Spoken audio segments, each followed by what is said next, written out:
Salvete omnes, this is I'm Amelia, also known as TheMartianGeek, and guess what time it is? It's time to record another Donkey Kong Country game. And this time we're doing Donkey Kong Country Returns. First time I've ever recorded a Wii game, and also the first time I've ever recorded anything with the capture card, as opposed to an emulator or, just playing a PC game. So, this should be interesting and fun. I do like this game. I thought the Super Nintendo Donkey Kong Country games were my favorite games of all time, or at least up there, but then I played this, and it pretty well blew me away, honestly. Retro Studios really did a good job with this game. But anyway, we're at the title screen. And yes, I'm playing with the horizontal Wii remote. I'll probably end up having to erase all of these. Because, yeah, I'll just go ahead and erase these, and that way I'll have a few spare files just in case.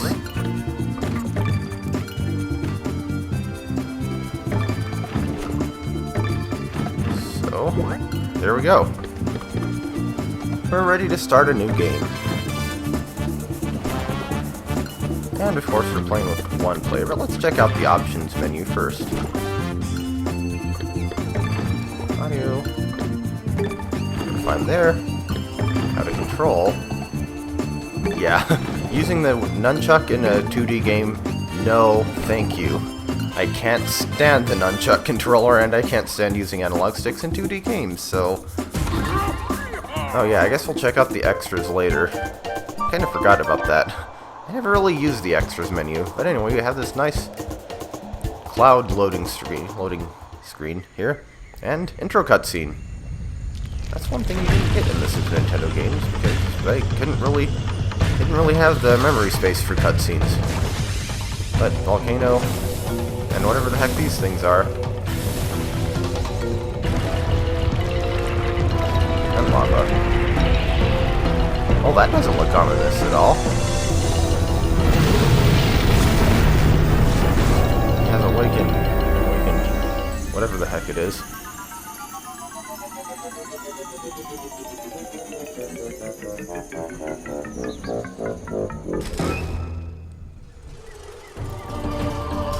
And it's hypnotizing this innocent elephant, and zebra, and giraffe. For what nefarious purposes? Who knows? They never really explain why the villains of this game are doing what they're doing, which is apparently to steal all of the bananas.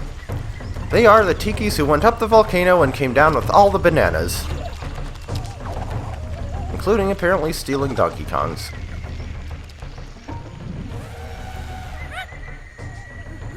But Diddy's thinking, wait, what the heck?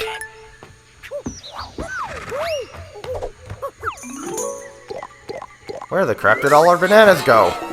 This is an outrage!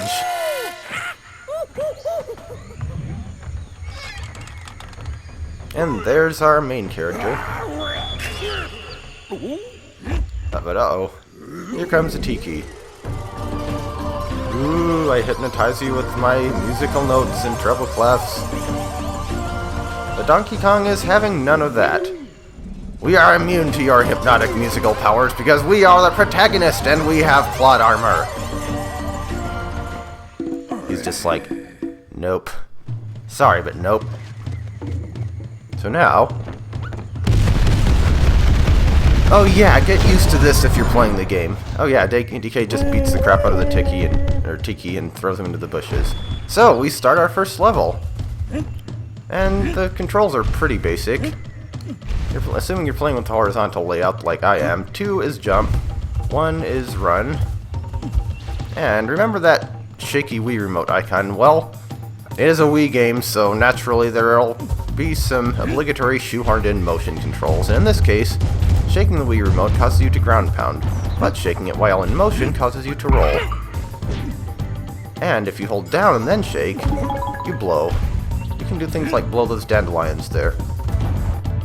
Also, inside here, we find a puzzle piece. 1 out of 9 in this level. The puzzle pieces are optional collectibles. most likely I will not be going for all of them. I never actually found all of them when I played through the game casually, and I never really bothered to. Also, carrot. So these blocks you can pound. And you can jump on those guys, and there's our K. Now the KONG letters in Donkey Kong Country Returns, as well as its sequel, actually have a function besides just giving you a 1-up. Also, here's another puzzle piece. Count these, and then we can pound these, and hey, there's a Tiki enemy. And actually, ground pounding near him stuns him. More pounding.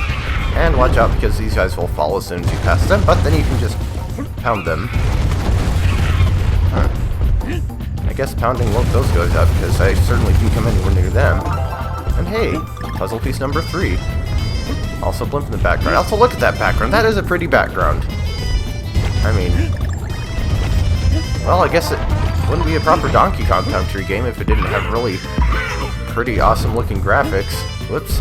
Now see, that is the problem with this. That is one of the problems with this game's controls, is that it's very easy to accidentally pound when you mean to roll, or vice versa. If you're stopped when you didn't mean to be, or you're still moving a little bit. Also frogs. Also, bananas. But I thought the Tiki stole all of them. And yes, we can bounce on these big red flower-looking things.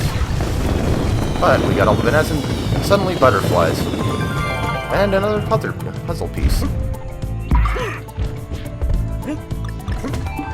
As with the Super Nintendo games, red balloons are 1-ups. And you get that, with the roll jump. I know there were some letters in the Super Nintendo games like that as well, and I never actually knew that. I never knew that you could roll jump off a ledge and jump, at least as a kid. Now I do. Also, this is a checkpoint here. And this is a DK barrel. I'm actually surprised we haven't seen one yet, but with that, we now have Diddy, which gives us 2 extra hit points. Yeah, we actually get 2 hits per character in this game instead of 1, but, more importantly, Diddy has a jetpack, and that actually gives us a little bit of extra height, or maybe not height, but at least a little extra distance. Also, yeah, if you haven't noticed by now, these yellow plant things, you can pound near them and they'll give you things. Shake it, shake it, shake it, shake it. Because they couldn't have made it playable with the classic controller, no, they had to put the motion controls in there. And since the classic, or the regular Wiimote doesn't have enough buttons... Oh yes, mustn't forget to go over here. Careful jumping, especially if you don't have Diddy. And puzzle piece number 6. Hello, parrot. You know, what did the parrots do to harm anyone? Oh, also there's the end. I'm guessing maybe the parrots just got hypnotized by the Tikis, so now we must smush the evilness out of them, or something. And of course, it wouldn't be a proper Donkey Kong Country game without barrels, either. Though, that said, Donkey Kong Country 2 and especially 3 are not too heavy on the barrels. Let's see. I don't think this barrel actually does anything important. It's just an ordinary carryable one, and I don't really see anything around that I could use it on. But, pound through here, and bonus room! Yes, Returns has these too. Mind you, the bonus rooms in Donkey Kong Country Returns and Tropical Freeze are definitely not as very interesting as the ones in the Super Nintendo games. The objective is always to collect all the bananas, and they always give you 30 seconds. That's one of my complaints with the new Donkey Kong Country games, is there's not nearly enough variety in bonus rooms. I'm hoping they fix that if they make a 3rd new one, and I really hope they will, because these games are excellent, but yeah, that's kind of saddening, I suppose. Also, you can blow those things and get things like banana coins. And whoops. Poorly done. Also, we have red parrots, and they'll actually chase you. Nothing in that one. Okay. Don't get too used to having Diddy, because there are some stages where once you lose him, you don't get any DK barrels to have him back. So, got all the Kong letters, and that's the exit. But if we go beyond here, we find the last puzzle piece. So naturally, the icon display determines what you get. Banana gives you a bunch of bananas. The balloon gives you an extra life. The mana coin gives you a banana coin, and the DK icon actually gives you a multiple of any one of the other three things. We usually want to go for the DK. And then, shake the Wii remote as hard and as fast as you can to get as many, or as high of a multiple as you can. How many items you get with the DK icon pretty much depends on how much shaking you do, and I believe the maximum you can get is 15. I've certainly never seen myself or anyone else get more than 15. But now we get to see the overworld map. And 1-1 was apparently called Jungle Hijinxs, or Jungle Hijinxs. I never quite got why they spelled it that way, because I'm quite sure that Hijinx is not spelled with an X and an S unless you're Gollum. Also, we can view the whole island map. Looks pretty cool, but we can only access one area anyway. The rest we will get to. For now, let's move on to 1-2, King of Kling, which is presumably a reference to DK King of Swing, which was a puzzle platformer kind of game for the Game Boy Advance, and I believe it got at least one sequel on the DS. Also kind of a cool loading screen. Oh, whoops, I forgot. You get a little intro of Donkey Kong pounding the ground at the start of each level, but I usually tend to just skip them. So, this is something new. Climbable surfaces. We press 1 to grab on, and we hold it down to, well, continue grabbing on.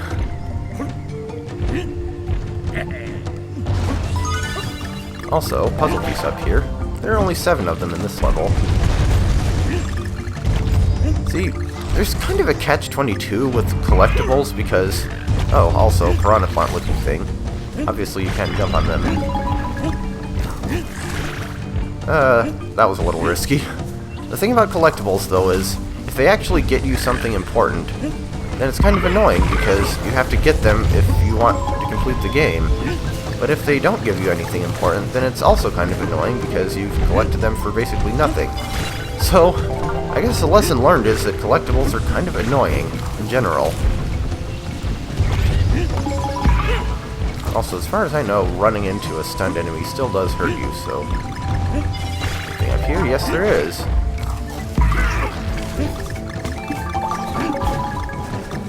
And let's drop down here to blow this. Just bananas. And wow, that is a big plant. You can kill those plants if you get barrels and things, but so far we haven't seen any of those in this stage. Oh, but there's one. And yes, you can still pound while you're hanging on to stuff, even upside down. Just for the heck of it, let's throw this at this thing. I don't actually know if you can kill the big ones, but...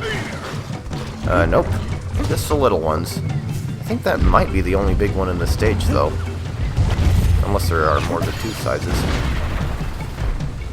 And now we shoot into the background. That's another interesting thing about this game, is you can kind of transition between the background and the foreground like that. And then the background basically becomes the foreground. This game does it better than certain other ones did, like Mutant Mudds and Shantae 2, for instance. But we have a barrel leading us to another bonus room.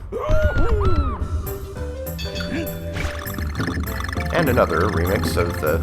I actually don't remember what the bonus room music in the first Donkey Kong Country game is called. I generally am pretty good about remembering the titles of Donkey Kong music, but I guess this would be an exception. But we get 3 banana coins and 99 bananas in any case. And another puzzle piece, 4 out of 7. And here's our return barrel.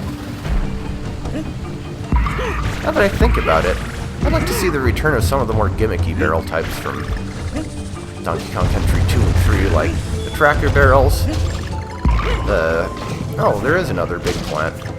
Tractor barrels, the upward rocket ones from that one stage in the 3rd game, the ones that you can move manually, also checkpoint. And just so as not to make myself into a liar, yes, you can kill the smaller plants. Also the timed rotating barrels from the 2nd game. I don't know. The weird thing is, as good as Donkey Kong Country Returns is, as well as its sequel, of course, it honestly doesn't actually borrow that many gameplay or level design anyway, elements from its Super Nintendo predecessors. It's kind of weird. Also, wow, we're already up to 6 puzzle pieces. I guess we're a decent ways into the level.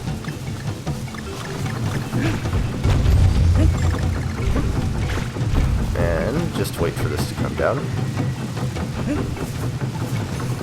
That's one thing that I do like about the modern, like Mario and Donkey Kong and all that games over the old school ones, you know, the 8 and 16-bit ones, is levels can be a lot more dynamic. Like, those giant spinning wheels, you really couldn't easily do that on the Super Nintendo. Okay, you can duck under that. And the same goes for things like the big rotating squares and tilting mushrooms and stuff in new Super Mario Brothers games. And hey, we got the last puzzle piece.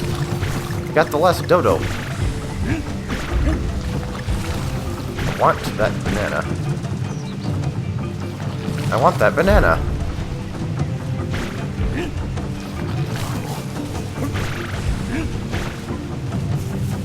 Come on. I am so wasting time here, but I got the banana.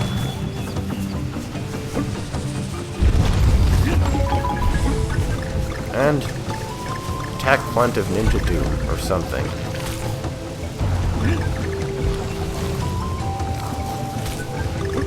Yeah, that's probably one of the hurdles at the start of this game that you have to get used to if you want to do very well at it. Learn how to roll jump properly. Is a very useful skill, and one that's pretty well mandatory in some of the later levels. Okay, now how do I blow this? Without falling off the platform, that is. But meant to roll jump there, but good thing I had Diddy. Also, these I think are called Hijinxs. Obviously they're the invincible enemy type, or at least invincible to jumps. You probably can defeat them with things like barrels, but... And exit. Bad timing. Hey, I bet my track record is still better than Sayonella was in this game. What? And if she's watching, I'm sorry. At least she did get all the puzzle pieces. Well, okay, she didn't get all of them, but she had little annotations for the ones she missed, and I'm not going to bother with that, because like I said, I don't really consider the puzzle pieces that important. So, we could move on to 1-3, but first let's check out this. It's Cranky Kong's shop. It's about time you visited your frail old grandpa. Give me some of those shiny banana coins and you can pick through my old things. Now there's a bit of fan canon that this Cranky Kong is actually the Donkey Kong from the Super Nintendo trilogy, and that the Donkey Kong we're playing is actually basically Donkey Kong, the new generation. Whether that's actually true or not, I don't know, and I'm sure Nintendo will not give us any straight answers about it. Remember, this is a company that told us Miyamoto was actually Bowser Jr.'s mother. So anyway, we can buy extra lives in bunches of 1, 3, or 7. The more you buy, the fewer coins per life it is. We can buy Squawks, which helps us, who helps us find puzzle pieces. We can buy an extra heart, and we can buy the banana juice, which it says it makes you temporarily invincible, but that's kind of misleading. Basically what it does is give you 10 extra hits until you lose a life or complete the level. I don't need to buy any of these items, and I probably won't ever use any of them except to show them off, so we will just exit the shop for now. Tell that bulbous banana-eating guy he needs to cut down on the nanners. I mean, look at him! He's huge! You talking about DK or one of the villains there? Oh, actually, I forgot. What we do need is this key. For 20 coins, we can open a locked path in the world. This is something that Tropical Freeze did not do, for good reason, because it's kind of pointless. Because 20 banana coins are not at all hard to obtain, for one thing. But yeah, let's unlock that. So once we complete 1-3, then the level on the bottom will be opened, which it would not if we hadn't gotten the key. But in any case, that's about the end of this one. We will tackle 1-3 next time. So, we have started Donkey Kong Country Returns, and I will see you in the next episode.